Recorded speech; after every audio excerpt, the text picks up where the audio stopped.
आपलं जीवन रामदासी संप्रदायासाठी समर्पित करावं, असं नेमकं काय प्रसंग घडला बुवा? संपूर्ण आपल्या जीवनाचं आयुष्याचं नियोजन म्हणा किंवा त्याची रूपरेषा म्हणू आपण त्याला, किंवा सगळं नियोजन जे आहे ते सगळं ईश्वरी सत्ता करत होय. असते. त्याच्या नियोजनामध्येच असतं, पण ते आपल्याला माहिती नसतं. सज्जनगड हा सज्जन आणि शक्ती वा ही ज्या ठिकाणी एकत्र आली त्याला सज्जनगड हे नाव पडलं. वा वा. ते समर्थ असं म्हणतात, आधी ते करावे कर्म, कर्म मार्गे उपासना, उपासका सापडे ज्ञान, ज्ञाने मोक्षाची पावणे. कर्म म्हणजे काही नाही बाळांनो, म्हणजे मला तरुणाला सांगावं असं वाटतं की तुम्ही नित्य दैनंदिन जीवनामध्ये जे रोज काम करता, आणि हे काम सुद्धा ईश्वरानं तुमच्यासाठी नियोजन केलेलं आहे, या ते भूमिकेतून काम ते करा. करणं, त्या भूमिकेतून काम करणं हाच कर्मयोग आहे. खरंय.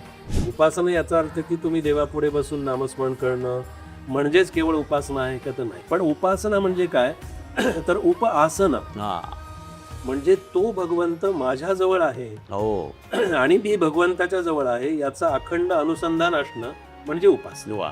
राम म्हणजे फक्त काही एक प्रतिमा, राम म्हणजे फक्त एक मूर्ती, खरंय. राम म्हणजे फक्त एक असं राम लक्ष्मण सीतामय म्हणजे असं पण- पण राम म्हणजे आपल्यामध्ये असणारी चेतना, राम म्हणजे आपल्यामध्ये असणारं सामर्थ्य, खरंय. राम म्हणजे आपल्यामध्ये असणारी जी काही सद्विचाराची एक भावना निर्माण होते, चांगलं कर्म करण्याची इच्छा मनामध्ये निर्माण खरंय. होते, आणि ही इच्छा म्हणजे राम आहे. समर्थांनी उगीच आपल्या मनाची खुशामत करण्यासाठी मना सज्जना म्हटलंय का? मन खरंच सज्जन आहे? माझं स्वतःचं मत असं की मन सज्जनच आहे. की तुम्ही जर एखादं मनाला काम सांगितलं किंवा मनाला एक तुम्ही नियोजन करायला सांगितलं, बरोबर. तर मनाचा स्वभाव एक चांगला आपल्याला दिसतो की मन तुम्हाला कधीही त्याच्यामध्ये पुन्हा प्रतिप्रश्न करत नाही की मीच हे का करायचं.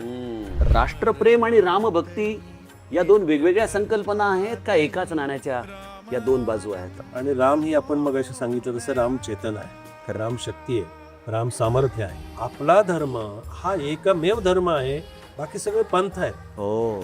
सगळी पंथांची शिकवण आहे, पण खरंय. राम आणि त्या धर्माशी जोडलेला आहे. वा. राम म्हणजे धर्म आणि धर्म म्हणजे राम. जय जय रघुवीर समर्थ. समर्थ भक्त श्री आदरणीय मोहनबुवा रामदासी आज आपल्याशी अनौपचारिक संवाद करण्यासाठी उपस्थित आहेत.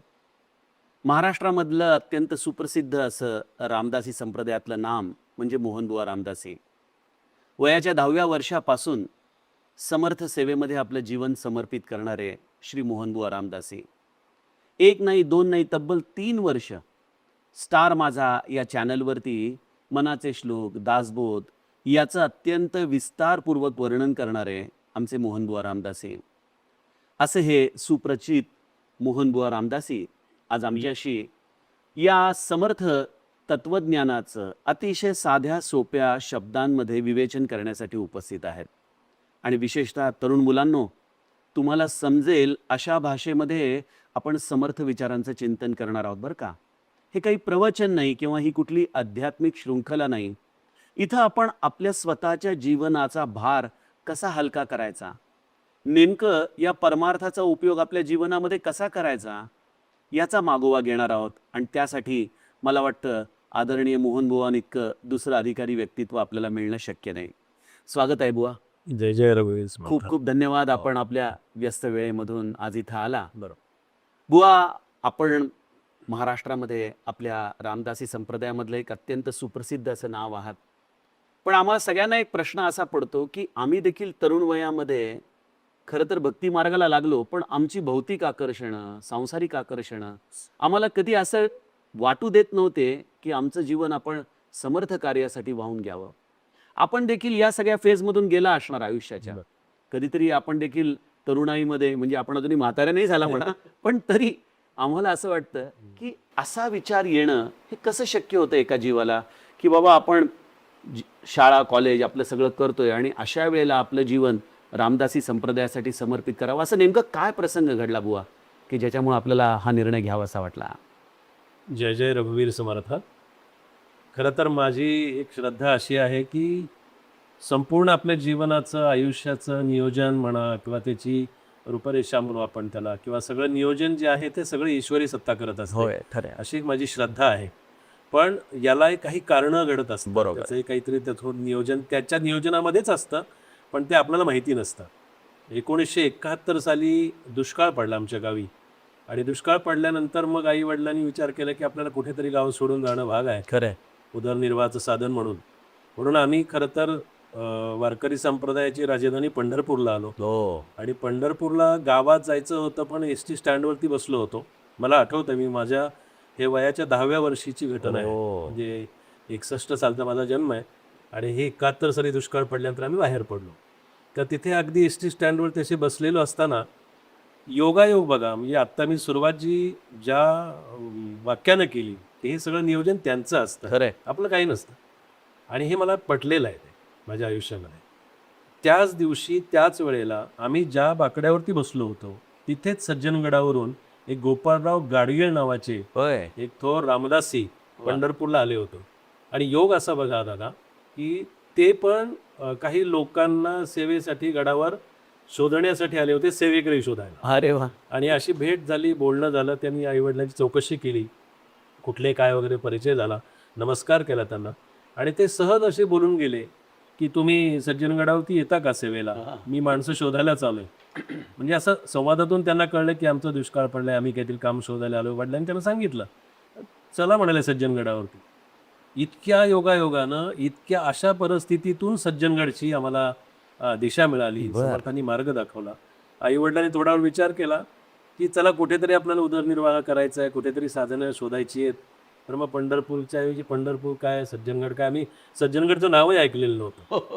समर्थांच्या बद्दल तेवढा काही फार अभ्यास किंवा त्याचा काही विचारही नव्हता. खरंय. पण सज्जनगड नाव ऐकलं आणि असं आतून काहीतरी एक असं, त्याला आपण म्हणतो की अशी स्पंदनं आली, असा एक भाव निर्माण झाला की त्याला आई वडिलांनी तात्काळ होकार दिला आणि मी सज्जनगडावरती गेलो. हो हो हो.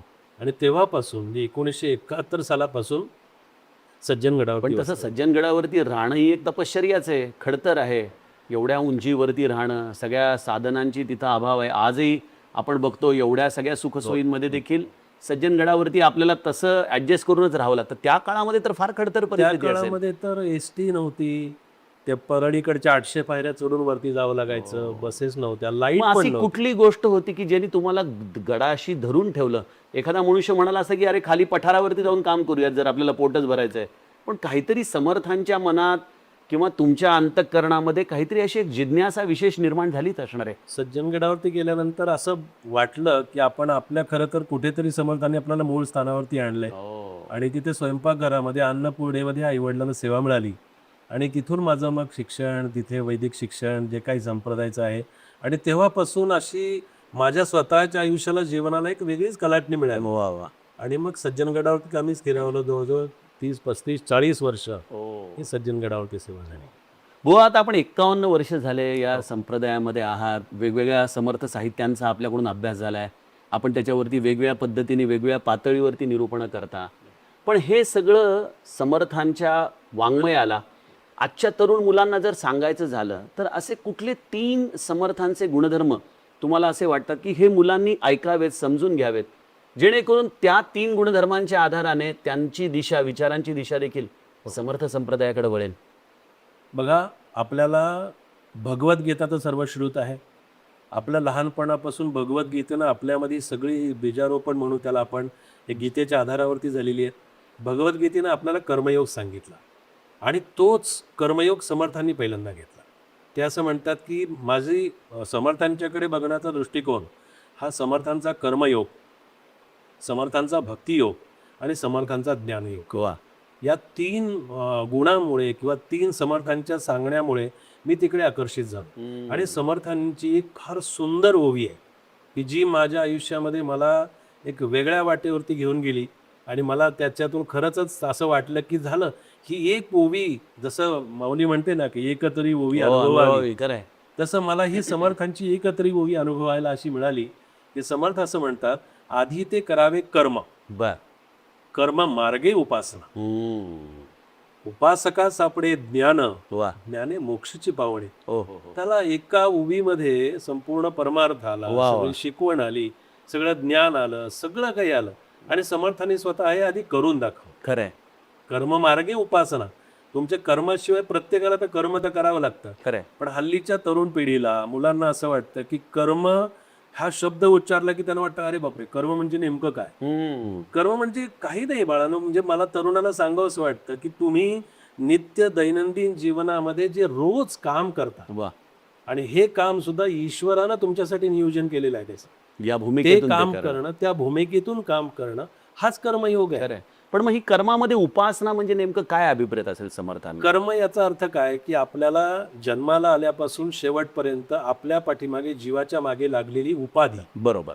आता उपाधी म्हणलं तरी मुलांना असं वाटतं की अरे उपाधी म्हणजे नेमकं काय. हो. उपाधी म्हणजे आपण काम करत असलेल्या पाठीमागे लागलेली जी काही व्यवधानं असतात. आता प्रत्येकाचं नियोजन असतं, हे काम झालं की काय करायचंय, ते काम झालं की काय करायचंय, ही उपाधी आहे हो. आणि ती आपल्या पाठीमागे लागलेली आहे.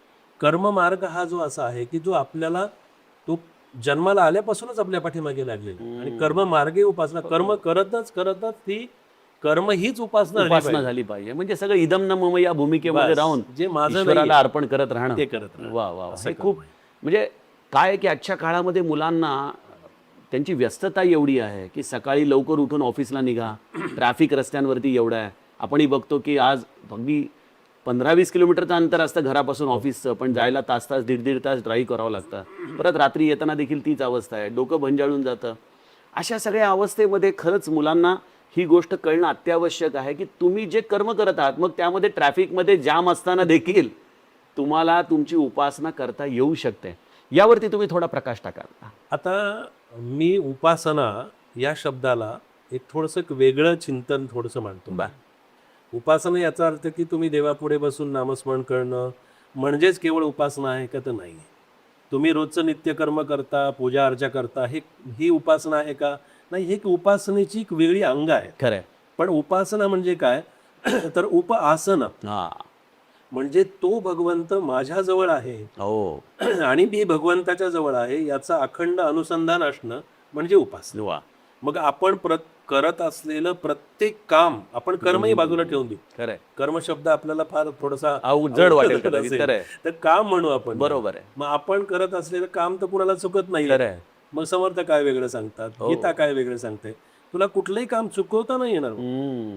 काय होतंय ना, पण तरुण मुलांमध्ये मी बघतो ते वर्कोलिक आहेत, कर्मप्रधान आहेत, पण कर्मप्रधान करत असताना त्यांचा अहंकार संपत नाही. त्यांचा जो सेन्स ऑफ डुअरनेस आहे की मी करता आहे, मला हे सगळं करायचं आहे, आणि त्यामुळे हे कर्म करत असताना त्याचा कर्मयोग त्यांच्याकडून घडत नाही.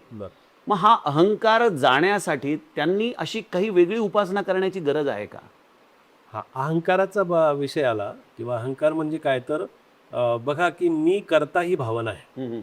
पण प्रत्येक संतांनी काय सांगितलं की तू करत तर असशील असं तुला वाटत असेल तर तुला दुःख भोगावं. बरोबर आहे. समर्थांच्या ओव्या इतक्या स्पष्ट आहेत, साध्या आहेत, सरळ आहेत.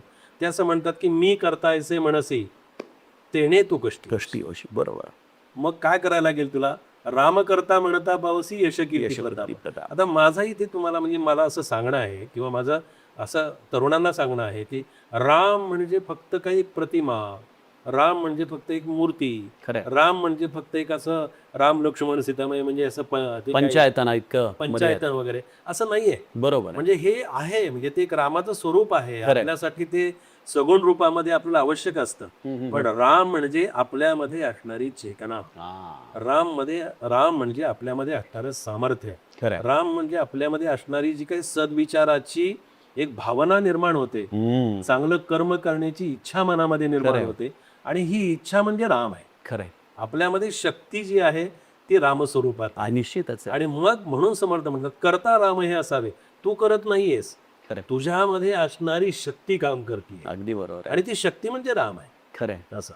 पण अहंकारामुळं ना मनुष्याला आज स्वतःलाही त्रास होतोच आहे, कारण की तो आतमध्ये देखील सरफडत राहतो या सगळ्या गोष्टींमुळे, कारण की ते करते पण आपला आतमध्ये त्याला त्रस्त करतच आहे. आणि आज आपण बघतो कॉर्पोरेट लेवलला पॉलिटिक्स आहे, स्ट्रेस आहे, लोकांना एकंदर त्यांच्या दैनंदिन जीवनामध्ये आपण बघतो की सतत तणावाखाली आहेत, सतत एका स्ट्रेस खाली त्यांचं आपल्याला जीवन जगताना ते दिसतात. हा अहंकार नेमका या स्वतःला अलिप्त ठेवून राम करता या भूमिकेमध्ये नेण्यासाठी आपण काय सांगाल त्याविषयी? थोडासा आध्यात्मिक त्याला विषय असा येतो की बघा, देहभाव हे अहंकाराचं रूप आहे. बरोबर. आत्मभाव हे ईश्वराचं स्वरूप आहे. वा. तर समर्थांचे मनाचे श्लोक आपल्याला इथे फार स्पष्ट सांगतात. काय सांगितलं समर्थांनी की बाबा रे, अहंकार विस्तारला या देहाचा. इतक्या स्वच्छ स्पष्ट असं म्हणावं, एक एक शब्द तोडून म्हणावं. बरोबर. कारण लोक काय करतात, एकदा हे सुरुवात केली पहिल्या श्लोकापासून की शेवटपर्यंत जायचं. काय झालं तेच आज समाजामध्ये हेच दिसतं की अनेक तरुण मुलं देखील परमार्थ या नावाखाली मोठे मोठे स्तोत्र कंठस्थ करतात, हा पण त्या स्तोत्रांचं आपल्या जीवनामध्ये ऍप्लिकेशन काय आहे किंवा त्या स्तोत्राच्या आधाराने मी माझ्या स्वतःला तणावमुक्त कसं करू शकेन या बाबतीमध्ये मात्र ते साचपडताना दिसतात. तर ही हेच अहंकाराचं जे स्वरूप आहे ना, तुम्ही सांगत होता, अहंकार विस्ताराला या देहाचा, स्त्रिया पुत्र मित्रादिके मोह मोह त्यांचा, त्यांचा. बळे भ्रांती ही जन्मचिंता हरावी. आणि समर्थांचं एक वेगळे पण आहे की या अहंकारातून म्हणजे मी देहभावातून तुम्हाला आत्मभावाकडे जायचंय. म्हणजे काय करायचंय तर तुम्हाला देहभाव विसरून जायचा आहे. देह नाशिवंत आहे, बरोबर आहे, आपला देह काही टिकणारा नाहीये. खरंय. मग देहाशी निगडीत असणारा हा अहंकार सोडून तुम्ही देहभावामध्ये जा, म्हणजे ईश्वराच्या भावामध्ये सतत राहण्याचा तुम्ही प्रयत्न करा. आणि त्याच्यासाठी समर्थ आपल्याला उपाय देतात. याच्यामध्ये त्यांनी उपाय दिला या हो श्लोकामध्ये. आहे, ते निश्चित म्हणतात अहंकार जर घालवायचा असेल तर सदा संगती सज्जनाची सज्जनाची धरावी. धरावी. वा, सज्जनाच्या संगतीमध्ये तुला अहंकार जाण्यासाठीची एक उपाय योजना साधनं मिळतील तुला. थोडंसं विषयांतर करतो बुवा. आपण आता बघतोय आजच्या काळामध्ये मनुष्याकडे एकाग्रता राहिलेली नाही, डिस्ट्रॅक्शन्स खूप वाढलेली आहेत. म्हणजे अगदी प्रॅक्टिकल उदाहरण मुलांना पटेल असं द्यायचं झालं तर इंस्टाग्रामवर 90 सेकंदाचं रील जरी असलं तरी मनुष्य त्याला लगेच स्वॅप करतो, कारण की तो म्हणतो 5-10 सेकंद मी जास्तीत जास्त बघू शकेल. अशा या मनाच्या चंचलतेमध्ये जे समर्थांनी आधीच जाणलं की चंचल हे मन रामापायी लावा, त्यांनी आपल्याला सांगून ठेवलं, पण त्यावेळेला कदाचित एवढी चंचलतेची साधनं नव्हती. आज आमच्या हातामध्ये इतकी चंचलतेची साधनं आली. मग अशा वेळेला माझ्यासमोर असा प्रश्न पडतो की दासबोधासारखा एवढा प्रदीर्घ ग्रंथ, 20 दशकं, 200 समास, एवढ्या विलक्षण ओव्या, त्याच्यामध्ये दडलेला गर्भितार्थ, गुढार्थ, भावार्थ, या सगळ्या अमृत तत्वापासून ही तरुणाई आज कुठंतरी या चंचलतेपायी दुरावलेली आहे.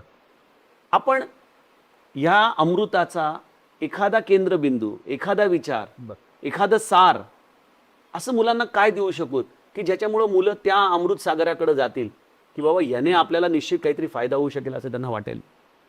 बघा, समर्थांचा दासबोध हा वेद, उपनिषद सगळ्यांचं सार आहे. बरोबर आहे. एक दुसरा एक याला आपण परमार्थाची जशी साधन म्हणून ते सांगितलंय तसा हा व्यवहार वेद आहे. अरे वा, हे फार छान समर्थांचा वाटतं. दासबोध हा व्यवहार वेद आहे. व्यवहार वेद आहे. कारण त्यांनी काय सांगितलं की केल्याने होत आहे. हा, म्हणजे दासबोधाचं मूळ जर आपण बघाल तर ते प्रयत्नवादावर आहे. छान. बरं, नुसतं तुम्ही आपण सांगायचं नाही. अडचण कुठे येते, मी फक्त सांगणार रवी दादा तुम्ही हे हे करा बरं का. रवी दादा म्हणेल अरे बुवा तुम्ही करताय का हे खरंय. तुम्ही करताय का, म्हणजे स्वाभाविक आहे, माणसाला असं वाटणं स्वाभाविक आहे. आपण जेव्हा सांगतो, मग समर्थाने काय सांगितलं की त्याच्यासाठी समर्थांना वयाच्या 8व्या वर्षी रामचंद्रांचे दर्शन झाले. हो, आणि रामचंद्रांनी आशीर्वाद दिलेला होता, तरी सुद्धा समर्थांनी 12 वर्ष तपाचरण केलं, गायत्रीचं पुरस्चरण केलं, रामनामाचं पुरस्चरण केलं. का तर सामर्थ्य आहे चळवळीचे, जो जो करील तयाचे, परंतु तेथे भगवंताचे अधिष्ठान करेल. तसं दासबोधाचं सार सांगायचं झालं किंवा दासबोध अगदी थोडक्यात लोकांना, तरुणांना कळेल असं सांगायचं झालं ना, तर दासबोधामध्ये समर्थांनी आधी केले आणि मग सांगितले. खरंय. क्रिया करून करवावी बहुतांग करवी. बरोबर आहे. वा, आधी ते करावे कर्म मगाशी सांगितलं, पण ते आधी केल्याने होत आहे रे, आधी केलीची बाहेर प्रयत्नवाद. 400 वर्षापूर्वी इतक्या कठीण परिस्थितीमध्ये प्रयत्न हाच परमेश्वर हे सांगणारे संत, मला वाटतं हे अतिशय विरळ साहित्य आहे. प्रयत्न हाच परमेश्वर मानणारे मला वाटतं समर्थांसारखे एकमेव द्वितीय संत आहेत. हे कमी. कारण की सगळेच संत, सगळेच ग्रंथ हे आपल्यासाठी अत्यंत आदरणीय आहेत, पण समर्थांच्या ग्रंथाचं हे मला वाटतं निश्चित वेगळेपण आहे की ज्याच्यामध्ये प्रयत्नवाद आला आणि त्यांनी प्रारब्धवादाचा सिद्धांत सगळ्यात शेवटी ठेवला. सगळ्यात शेवटी तो मला वाटतं आजच्या तरुणाईला देखील हा गोष्ट कळण्यासारखी, कारण की मुलं काय होतात, छे बाबा माझ्या नशिबातच नाही. आणि आपण मगाशी म्हणाला की सदा संगती सज्जनाची धरावी, पण आज सज्जनाला शोधणं देखील मोठं अवघड काम झालंय. मग या प्रयत्नवादाच्या नादामध्ये प्रारब्धवादात कधी आपण जातो, कधी कुठला तरी चमत्काराच्या नादी लागून एखाद्या विचित्र माणसाच्या हाती लागतो आणि सगळ्याच परमार्थ आपला होता नव्हता तो बुडतो. मला वाटतं अशा वेळेला दासबोधासारखा ग्रंथ हा सेफेस्ट सज्जन आहे, सगळ्यात सुरक्षित सज्जन आहे. त्या ग्रंथाच्या हातामध्ये जर आपण हात दिला तर मला वाटतं निश्चित आपल्याला तो मार्गदर्शन. मुळात कसं आहे की आपल्या महाराष्ट्रामध्ये अनेक संत होऊन गेले, प्रत्येकाच्या सांगण्यामध्ये, शब्दामध्ये सांगण्याची पद्धत, सांगण्याचा थोडा प्रकार वेगळा आहे नक्की, पण शिकवण एकच आहे. होय. शब्द वेगवेगळे आहेत आणि त्याचं कारण मी शोधलं की हे कारण असं का असावं. तर संतांचा कालावधी जर आपण बघितला, होय. माऊलींचा कालावधी बघा, माऊलींनी त्यांच्या त्यांच्या परिभाषेमध्ये ते सगळं सांगितलं, कारण समाज तसा होता. हो. आज आपण बघितलं तर समर्थ रामदास स्वामींचा दासबोध आणि जगद्गुरू तुकाराम महाराजांची गाथा, वा. या दोन्हींचा जर आपण अभ्यास केला आणि जर तौलनिक असं जर तिकडे पाहण्याचा दृष्टिकोन आपण जर ठेवला, तर आपल्या लक्षात येईल की समर्थ सांगतायत तेच जगद्गुरू तुकाराम महाराज सांगतायत. जे जगद्गुरू सांगतायत तेच समर्थ सांगतायत. निश्चितच. शब्द वेगवेगळे आहेत, अगदी खरं. पण सांगण्याची पद्धत एकच आहे. म्हणून निश्चित. दासबोध हा प्रयत्नवादावरती उभा आहे आणि प्रयत्नवाद हाच खऱ्या अर्थानं समर्थांनी देव मानला. बरोबर. त्यावेळेला भारतभर भ्रमंती करून समर्थांनी काय सार सांगितलं. समर्थांचं एक सार मला अतिशय आवडतं आणि ते म्हणजे हे की आपण सगळीकडे देव शोधतो. हो. बरोबर. आता देव शोधतो म्हणजे काय, तर आपण आता म्हणलं की सज्जन शोधायचा. मला असं वाटत नाही की बाहेर कुठून सज्जन शोधायला जायचं. खरं. समाजामध्ये, बाजारात किंवा इतर ठिकाणी सज्जन असं मिळणार नाही शोधून. हो. तर सज्जन शोधायचं नाहीये, सज्जन आतमध्ये पाहायचं. वा वा. पहावे आपणासी आपण यानावं ज्ञान. ज्ञान. खरं. आणखीन वेगळ्या, आणखीन सोप्या भाषेत आणखीन काय सांगा. खरं. ज्ञानाची व्याख्या केलेली आहे अगदी हे बरोबर. समर्थांनी. म्हणून समर्थांचा हा मला जास्त विषय आवडतो, कारण समर्थांनी एका वेळीमध्ये समाजामध्ये कशा प्रकारे समाजाकडे पाहावं याचा दृष्टिकोन दिला. वा. आणि समर्थ असं म्हणाले, नारायण असे विश्वी, म्हणजे नारायण कुठे आहे, भगवंत कुठे आहे, तो विश्वामध्ये. विश्वामध्ये आहे. माऊलीने काय वेगळं सांगितलं, हेच सांगितलं. खरंय. आता विश्वात्मके देवे वा वा. येणे वागिज्ञे तोषावे. खरंय. समर्थही तेच सांगतायत, नारायण असे विश्वी, हम्म. त्याची पूजा करीत जावी. खरंय. दादा आश्चर्य वाटतं मला की त्या काळामध्ये समर्थ हे सांगतायत की अशा समाजातला तू माणूस शोध की जो ईश्वराचं रूप आहे. नारायण असे विश्वी, त्याची पूजा करीत जावी. वा. या कारणे तोषवावी कोणीतरी काया, खरंय. म्हणजे शरीर, की त्याच्यासाठी झिजव की समाजामधला असा एखादी व्यक्ती तुला दिसेल, तुझ्या समोर येईल आणि तोच ईश्वर समजून त्याची तू पूजा कर. वा. बुवा, आता एक आणखीन महत्वाचा प्रश्नाला मी हात घालू इच्छितो. हो.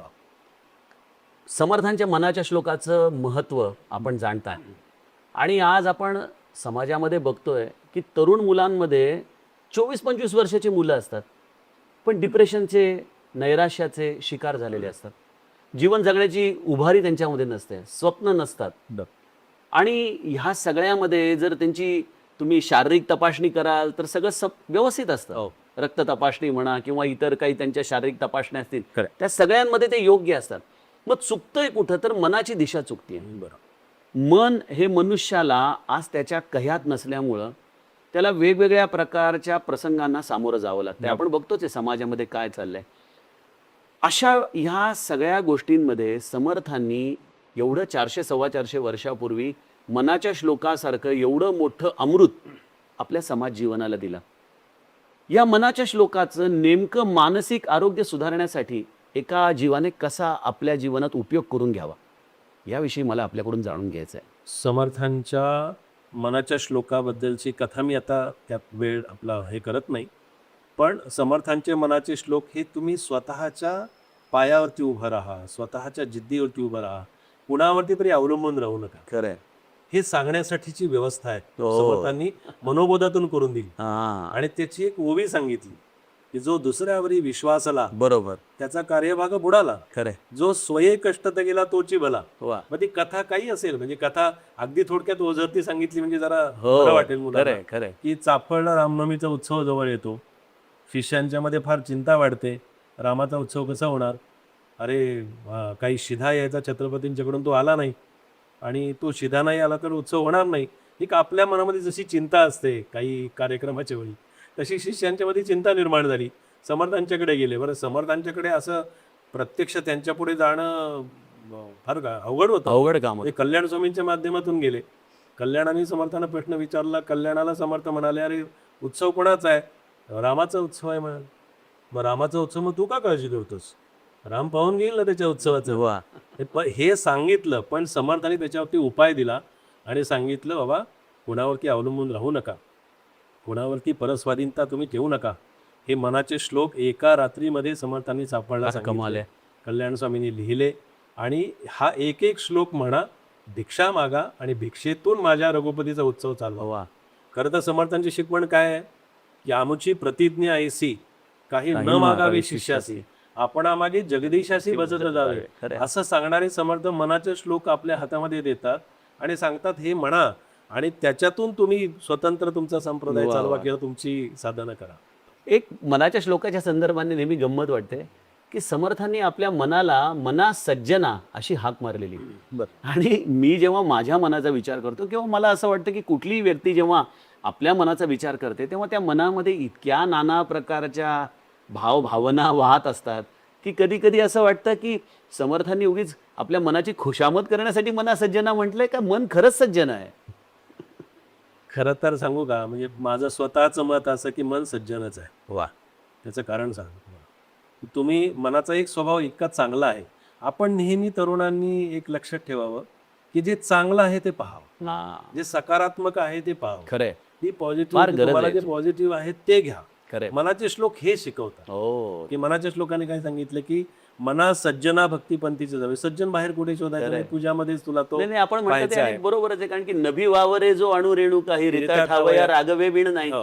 म्हणजे जर अणुरेणूमध्येच राम भरलाय तर आपण म्हणतो तसंच आहे की जर दृष्टी सकारात्मक नसेल तर या अणुरेणूतला राम कसा दिसायचा तसा आपल्याला? दिसायचा. आणि त्याच्यामध्ये समर्थांनी खूप काही काही श्लोकांचे ग्रुप केलेले आहेत. हो. त्याच्यामध्ये मगाशी सांगितलं तोच भाग इथे पण आहे. कर्म मार्ग आहे, भक्ती मार्ग आहे, आणि ज्ञान मला मार्ग वाटतं उपासनेचं महत्व इथंच येतं की हे मन जे शुद्धच आहे स्वाभाविकपणे, फक्त या वेगवेगळ्या रंगांमध्ये रंगलंय ते उपासनेने मला वाटतं हे निवळतं आणि आपल्या शुद्ध मनाची शुद्धता आपल्या स्वतःलाच जाणवते. आपल्याला मी सांगत होतो की मन सज्जन कसं आहे. एक आधी थोडक्यात सांगतो की मनाचा एक स्वभाव खूप छान आहे की तुम्ही जर एखादं मनाला काम सांगितलं हा. किंवा मनाला एक तुम्ही नियोजन करायला सांगितलं, बरोबर. तर मनाचा स्वभाव एक चांगला आपल्याला दिसतो की मन तुम्हाला कधीही त्याच्यामध्ये पुन्हा प्रतिप्रश्न करत नाही की मीच हे का करायचं.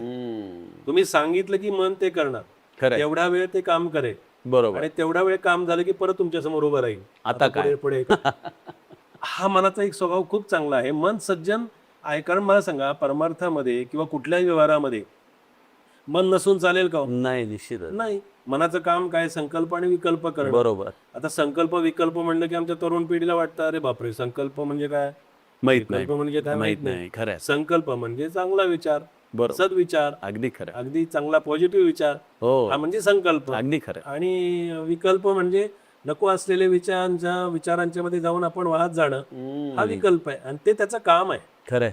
एक उदाहरण मी नेहमी सांगतो की बाहेर सोसायटीच्या बाहेर एक रखवालदार ठेवलेला असतो हो. आणि त्याचं काम काय असतं, येणाऱ्या जाणाऱ्याची चौकशी करायची, खरंय. त्याचं काय असेल तर कोण आहे काय ते सगळं विचारायचं. तेच काम मनाचं आहे इथे आपल्यामध्ये की तो संकल्प करतो, विकल्प करतो, चौकशी करतो आणि मग आतमध्ये पाठवतो एखाद्या प्रत्येक विचाराला.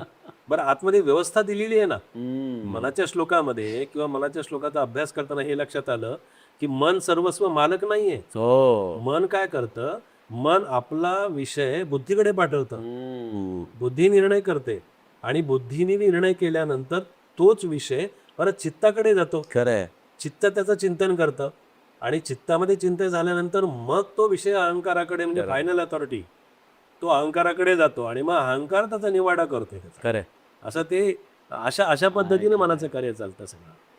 बुवा, एक थोडासा वैयक्तिक प्रश्न विचारतो आपल्याला की आपण एवढे 51 वर्ष झाले या समर्थांच्या सहवासामध्ये आहात, आपल्याला असा समर्थांचा रोकडा अनुभव की बाबा समर्थ दर्शन झालंय किंवा एखादा असा प्रसंग घडलाय. मला आठवतं, आपण मला काही वर्षांपूर्वी एकदा एक माणूस पहाटेच्या वेळेला गडाच्या बाहेर झोपला होता आणि त्याच्या अंगावर कोणीतरी कांबळ आणून टाकलं होतं असा प्रसंग सांगितला होता. पण अशा पद्धतीचा समर्थांची अस्तित्वाची आज या तरुणाईला जाणीव व्हावी असा एखादा अनुभव आपल्या एवढ्या प्रदीर्घ कालावधीमध्ये असेल तर आम्हाला जरूर सांगा. निश्चित आहे. कारण हे बघा, सज्जनगड हा सज्जन आणि शक्ती वा. ती ज्या ठिकाणी एकत्र आली त्याला सज्जनगड हे नाव पडलं. वा वा. आणि अशा सज्जनगडावरती समर्थांच्या समाधीचं वर्णन असं केलंय. सज्जनगडाचं एकूण असं वर्णन केलंय अनंत कवीनी, येथे जागृत रामदास विरसे जो या जनाबद्ध. वा वा. म्हणजे समर्थांची तिथे जागृती येणं हे किती आपल्यासाठी भाग्याचं आणि किती चांगलं लक्षण आहे. खरंय. आणि का येणार नाही मला सांगा? कारण समर्थांच्या वरती अग्निसंस्कार झाला, समर्थांची समाधी स्वयंभू वरती आली हो आणि परत त्याच्यानंतर पुन्हा कल्याण स्वामींना दर्शन दिलं हो. आणि परत तिथेच समर्थ त्या समाधीमध्ये गुप्त झाले, म्हणजे याचा अर्थ समर्थ जागृत निश्चित आहेत. आहेत. आज मला सांगायला मोठा आनंद वाटतो, समर्थांची परवानगी घेऊन सांगतो आपल्या समोर की खरं तर समर्थ म्हणतात आपण असं काही दृष्टांत झाला हा. तो सांगू नये दुसऱ्याला, खरंय. पण आपल्या समोर एक अशा नाही, नाही, महाराजांच्या हे स्वरूपात मी याच्यासाठी सांगतोय. कारण सध्याचा काळ असा आहे की चमत्काराशिवाय नमस्कार नाही. काय लोकांना विचार ग्रंथ हे सगळे एका बाजूला आणि ही रोकडी प्रचिती जी आलेली आहे या संत दर्शनाची ती आपल्यासारखे आपल्याला- अधिकारी ती- ती- ती व्यक्तीकडून आलेली आहे ती सांगतो, जी अगदी, खरं आहे ते अगदी सत्य सांगतो. अगदी. आम्ही जेव्हा सज्जनगडावरती गेलो होतो तेव्हा तिथं खूप जंगल झाडी वगैरे खूप दाट होती सगळी, अगदी म्हणजे लोकांना खरंही वाटणार नाही सांगितलं तर. पण रात्री त्या खंबाळा तळ्यावरती, अंघोळीच्या तळ्यावरती, सोनाळा तळ आहे तिथे, तिथे पाणी पिण्यासाठी वाघ यायचा अरे बापरे. आणि आम्ही कित्येक वेळेला त्या वाघाला पाठमोरा पाहिलं. एकदा त्या गडावरती आम्ही जेव्हा सेवेला गेलो, मला आठवतंय म्हणजे हे सगळं, म्हणजे तेवढं कळण्या इतपत मी हे होतो, तर तिथल्या दरवाजांचं काम चालू होतं मंदिरातल्या हो आणि दरवाजे बदलायचे होते. आता दरवाजे बदलायचे तर काढून ते काय लगेच एका दिवसात काय येऊन आलं, ते पितळी दरवाजे होते असे चौकटीचे दरवाजे बरोबर. होते. आणि मग तिथले जे त्यावेळेला दिनकरभाऊ रामदासचे म्हणून तिथले मुख्य व्यवस्थापक होते, बरोबर. तर त्यांनी आमच्या वडिलांना सांगितलं की नारायणराव तुम्हाला मंदिरात झोपायचं आहे. हा तर वडील म्हणाले ठीक आहे. आमच्या वडिलांची झोप खूप जागृत होती आणि त्याला तिथं झोपायला सांगितलं. आणि ती घडलेली तुम्हाला घटना सांगतोय. आणि मग आख्यायिका अशी आहे म्हणण्यापेक्षा असं एक सांगितलं जातं आहे निश्चित की समर्थ रोज समाधीतून, समाधी मंदिरातून अंगाई देवीच्या दर्शनाला जातात, काय म्हणताय. असा एक वा वा. छान हे आहे आणि तो नक्की आहे. निश्चित आहे. तर तिथे झोपले आणि झोपल्यानंतर बरोबर रात्री 12:30 ते 1च्या दरम्यान एकदम प्रकाश मंदिरामध्ये लागला. हो हो हे आता वडिलांची झोप जागी होती, कुठेतरी असा प्रकाश पडतो म्हणलं, ते म्हणले कुठून उजेड येतो, म्हणून असे बघतायत तर फक्त अशी अवस्था निर्माण झाली की त्यांना उठता येत नव्हतं. हो कुठे बाहेर काय कुणाला सांगायचं काय, तेव्हा कुणीच नव्हतं बाहेर. आणि मग तो प्रकाशामध्ये तसेच त्यात तिथे बसून राहिले. खरंय. म्हणूनच त्यांनी नमस्कार केला आणि तो प्रकाश जसा जसा कमी होत गेला तसे तसे ते उठून बसले. बर. आणि उठून बसल्यानंतर मग पुन्हा अगदी सकाळी सूर्योदय होतो न होतो तोच दिनकरबाबांना ही घटना सांगितली. तर दिनकरबाबा म्हणाले, अरे तुला प्रत्यक्ष समर्थांचं दर्शन झालं. काय कमाल आहे. म्हणजे हा एक प्रसंग आहे ना, तो अगदी अक्षरशः घडलेला प्रसंग आहे. हो हो हो. आणि रोज समर्थ मंदिरातून अंगाई देवीच्या दर्शनाला जातात. त्याचं हे असं आहे की दसऱ्या दिवशी अंगाई देवीची पालखी ही समर्थांच्याकडे येते, समर्थांच्या भेटीला. वा वा. आणि तेव्हापासून आम्ही असं वाचत आलोय, ऐकत आलोय की रोज समर्थ देवीच्या दर्शनाला जातात आणि दसऱ्या दिवशी देवी समर्थांच्या भेटीला कमाल. येते. असा एक प्रसंग नाही मात्र आहे, नक्की. म्हणजे आजही जो शुद्ध मनाने समर्थांची उपासना करेल, त्यांच्या अस्तित्व बुद्धीवरती आपला विश्वास ठेवेल, समर्थ आजही खरं. ही प्रचिती आपल्याला निश्चित देतात. बुवा, आणखीन एक महत्त्वाचा आम्हाला विचार आपल्याला विचारायचा आहे की समर्थांच्या एकंदर सगळ्या जीवन प्रवासामध्ये किंवा त्यांच्या साहित्यामध्ये राष्ट्रप्रेम, राष्ट्रभक्ती हा मुद्दा आपल्याला प्रकर्षाने दिसतो. आणि त्याचबरोबर समर्थ हे राम या तत्वाचे देखील अत्यंत जाज्वल्य उपासक आहेत. पण आज समाजामध्ये असं आहे की भक्ती हे सगळं रिटायरमेंटचं किंवा निवृत्तीचं शास्त्र मानलं जातं. राष्ट्रप्रेम किंवा राष्ट्रीय भक्ती आणि त्यासाठी लागणारे नागरिकत्वाचे कर्तव्य हे सगळे प्रवृत्ती मार्गाचे विषय धरले जातात. मग माझ्या मनामध्ये एक प्रश्न येतो की राष्ट्रप्रेम आणि रामभक्ती या दोन वेगवेगळ्या संकल्पना आहेत का एकाच नाण्याच्या या दोन बाजू आहेत? आपण रामाकडे पाहत असताना राम हा राष्ट्रपुरुष आहे, राष्ट्रसंत. बरोबर. आणि राम ही आपण मगाशी सांगितलं तसं राम चेतन आहे, राम शक्ती आहे, राम सामर्थ्य आहे. 400 वर्षापूर्वी वारकरी संप्रदाय, विठ्ठलाची भक्ती ही सर्वश्रुत होती, आजही आहे, भविष्यातही राहणार आहे. आणि स्वतः समर्थ पंढरीची वारी करतात. खरं आहे.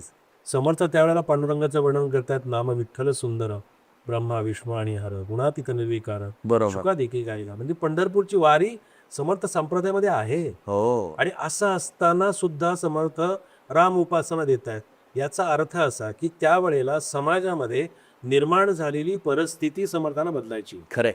काय कशी परिस्थिती निर्माण झाली होती तर दैन्य अवस्था होती समाजाची. हो. नसे अंतराया नसे पांघराया, नसे धामना दृढ छाया निजाया अरे अरे वृथा क्षीण संसार करीती रडाया, ही समाजाची अवस्था होती. हो. आणि अशा कालखंडामध्ये समर्थाने राम हे दैवत निवडलं. वा. आता तुम्ही म्हणाला तसं की राम जर चेतना आहे, राष्ट्राची शिकवण देणारा, रामाचा आदर्श बघा ना.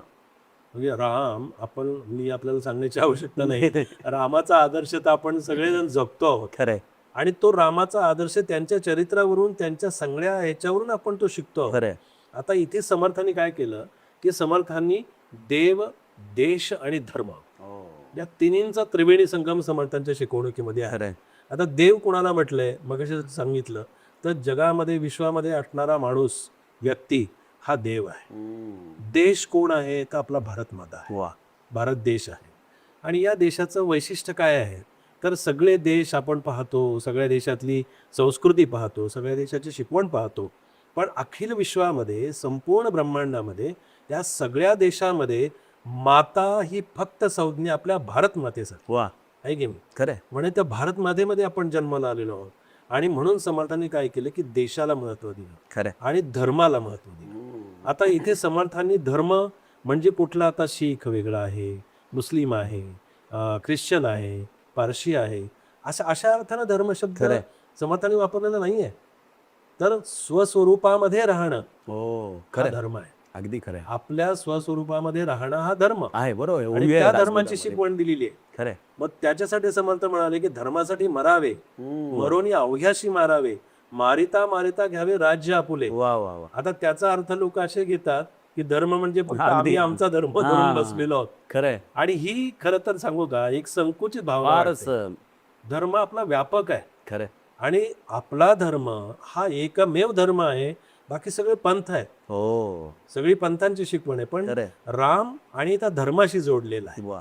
राम म्हणजे धर्म आणि धर्म म्हणजे राम. रामो विग्रहवान धर्म तर हा प्रत्यक्ष आपल्याला प्रत्यक्ष आपण वाल्मिकींनी सांगूनच ठेवलेलं आहे की तो धर्माचं स्वतः स्वरूपच आहे. स्वरूपच आहे. त्यामुळं मला म्हणजे या गोष्टीवरून एक स्पष्ट होतं की म्हणजे आपल्याला समर्थव्रती सुनील चिंचोळकरांची देखील आठवण येते या प्रसंगी की जाज्वल्य राष्ट्रभक्ती, जाज्वल्य समर्थभक्ती याचं एक फार सुंदर उदाहरण आपल्याला समाजामध्ये मिळालं त्यांच्या रूपाने. सेकंद घेऊ आपला. हो बोलता बोलता आठवलं म्हणून सांगतो.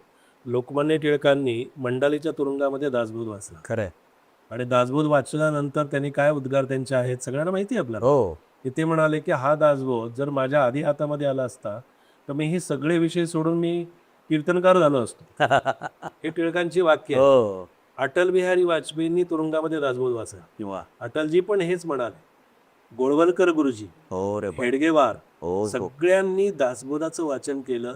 आणि दासबोध हा अशा दृष्टीने वाचला की तो राष्ट्रधर्म म्हणून वाचला. त्याच्यामध्ये शिकवणच ही दिलेली आहे. खरंय. म्हणजे थोडक्यात रामभक्ती आणि राष्ट्रभक्ती हे कधीच वेगळे होऊ शकत वेगळं नाही होऊ शकत. ज्याला खरा रामभक्ती कळाली तो स्वाभाविक राष्ट्रभक्त होतोच. धर्माचा प्राण म्हणजे राम आहे. वा वा वा. हे फार महत्वाचं वाक्य आहे. धर्माचा प्राण आहे, श्वास आहे अगदी धर्माचा. खरं, अगदी खरं. एक आपण आता मुलाखतीच्या शेवटाकडे वळतोय. एक आमच्या तरुण मुलांच्या मनामध्ये खदखदणारा प्रश्न विचारायचा आहे. काय आहे, समर्थांचं सगळं तत्वज्ञान हे वैराग्य प्रधान आहे. खरं आहे. कारण की त्यांनी स्वतः एका लंगोटीवरती राहून या समाजाला ही सगळी शिकवण दिलेली आहे. पण आज तरुणाई जी आहे त्याला भौतिक सुख पाहिजेत. हो. मला चांगला मोबाईल पाहिजे, चांगली कार पाहिजे, चांगला बँक बॅलन्स पाहिजे, चांगला पार्टनर पाहिजे, चांगलं घर पाहिजे आणि मग यामध्ये जमेल तशी मी भक्ती करायला तयार आहे, अशी त्यांची मनोभूमिका आहे. खरं आहे. मग मला कधी कधी हा प्रश्न पडतो की तरुणाईला समर्थ भक्तीकडे वळताना हा एक अडथळा तर वाटत नाही ना की समर्थ भक्ती केली की कदाचित आपल्याला सगळ्याचा त्याग केल्यावरच त्या रामाचं दर्शन होणार आहे का, हे सगळं मी मिळवून या भौतिक सुखांमध्ये राहताना देखील मी रामभक्ती करू शकतो. समर्थांचं नेमकं काय यावरती म्हणणं आहे? हे बघा, समर्थांचा मला तर असं वाटतं की थोडा कुणाला दुःख होऊ नये, पण समर्थांच्या दासबोधातली मूर्ख लक्षणं पहिल्यांदा वाचली. उत्तम लक्षणं नंतर वाचली तरी चालते. बरोबर आहे. मूर्ख लक्षणामध्ये काय सांगितलंय, आता बघा आपण सगळीकडे पाहतो की आता फास्ट फूडचा जमाना आहे. हो आता सुट्टीच्या दिवशी शनिवार रविवारी कोणी घरामध्ये फारसं कुठं स्वयंपाक केला जात नाही, जेवण घरात होत नाही, एकत्र कुटुंब पद्धती सगळी संपत चाललेली आहे. हो खरं. आता कुणाला वेळ नाहीये. या सगळ्यामध्ये सगळं बाहेरचं खाणं वगैरे सगळं आपलं त्या पद्धतीने सगळं ते होत असतं आणि तो आता छंद झालेला लोकांचा. हो समर्थांचा दासबोध उघडला की समर्थ त्या मूर्ख लक्षणामध्ये हेच सांगतात की मार्गी जाय खाता खाता तो एक मूर्ख. म्हणजे आम्ही कुठे गाडीवरती जातो, वडापाव घेतो की वाटावरती जाताना तो वडापाव खात खात जातो. अरे त्यालाच समर्थांनी मूर्ख म्हटलंय. खरंय. हे समर्थांनी ती दिलेली आहेत का लक्षणं? हो. दुसरं मला तरुणाईला असं सांगायचंय की जेव्हा आपण ही सगळी अन्न मागवतो, हे बाहेरचं काही खाणं मागवतो, तेव्हा त्याला काही प्रमाण आहे की नाही? आज मी पाहतो, आम्ही प्रवचनाच्या माध्यमातून आपणही जाता, मी पण जातो, जेव्हा काही काही ठिकाणी आम्हाला पाहायला मिळतं की एवढं भरमसाठ सगळं काही मागवलं जातं, हो. त्यातलं एवढं वर्षच खाल्लं जातं, हे याची काही टेस्ट नाही आहे, ह्याला काही चव नाही, हे मला नको, असं करून ते सगळं टाकून दिलं जातं. मग समर्थांचा दासबोध यावेळेला उपयोगाला येतो. खरंय. तरुणाने तो याच्यासाठी वाचायचा आहे की आपण यथेष्ट जेवणे, काय सांगितलं, आपण यथेष्ट जेवणे, उरले ते अन्न वाटणे, परंतु वाया दवडाणे हा धर्म नव्हे. खरंय. हा तुझा धर्म नाहीये. म्हणजे समर्थाने धर्म कशाला म्हटलं हे इथे आलं. खरंय. आपल्याला जेवढं पाहिजे तेवढं घ्या ना. एक समर्थांची एक सहज मला आठवली म्हणून एक हे सांगतो की समर्थ अन्नाला, अन्न हे पूर्ण ब्रह्म आपण म्हणतो. मला किती समर्थ एका ठिकाणी गेले होते खरंय. आणि तिथे गेल्यानंतर रामाचा प्रसाद म्हणून त्यांनी एक भाजी भाकरीचा नैवेद्य केला होता, दोडक्याची भाजी केली होती, इतकी ती कडू झाली होती आणि समर्थांचे असे सगळे जेवणाला बसले, सगळे खंगत बसली आणि पंगत बसल्यानंतर सगळे जेवायला बसले आणि समर्थाने ती भाजी मोठमोठं आधी थोडीशी हे गेली, रामाला नैवेद्य दाखवला आणि पहिल्यांदा भाजी खाऊन टाकली. त्या घरातल्या माणसांना वाटलं समर्थांना भाजी जास्त आवडलेली वाटते, पुन्हा वाढली, पुन्हा समर्थाने ती खाऊन टाकली, पुन्हा दुसऱ्यांदा वाढली आणि सगळं झाल्यानंतर त्यांनी जेव्हा बघितलं ही भाजी अत्यंत कडू झालेली होती. अरे अरे. आणि ती सुद्धा समर्थांनी खाल्ली. तशा परिस्थितीमध्ये समर्थांना शिष्याने विचारलं की, "अरे, महाराज म्हणाले तुम्ही इतकी कडू भाजी कशी काय एवढ्या आवडीनं खाल्ली?" तर समर्थ म्हणाले, "अरे त्या भाजीचा नैवेद्य तुम्ही माझ्या रामाला दाखवला ना, माझ्या रामाने ती आवडीनं खाल्ली, मग मला खायला काय हरकत आहे?" अन्नाकडे बघताना या दृष्टीने पाहावं. अन्न हे पूर्ण ब्रह्म आहे, या दृष्टीने अन्नाकडे पाहायचं. तरी पण मी माझ्या मूळ प्रश्नात परत आणतो, कारण की आपण अतिशय उत्तम मूर्ख लक्षणांचा समाज सांगितला, पण त्यासाठी पहिले दासबोध उघडायला पाहिजे. माझा प्रश्न असा आहे की समाजामध्ये लोकांचा जेव्हा हा सगळा भौतिक सुळसुळाट सुखसोयींचा सगळा चालू आहे, मला हे पाहिजे, हे पाहिजे, हे पाहिजे, अशा या विचारधारेमध्ये समर्थांची भक्ती त्या विचारधारेमध्ये अडथळा तर ठरत नाही ना, की ते मी सगळं करत असताना देखील ती भक्ती करू शकतो? याविषयी मला आपण जरा थोडं मार्गदर्शन करा. समर्थांच्या शिकवणुकीमध्ये अडथळा तर कुठेच नाहीये. बरोबर आहे. फक्त एवढंच आहे की समर्थांचं सांगणं समजावून घेणं खूप आवश्यक आहे. खरंय.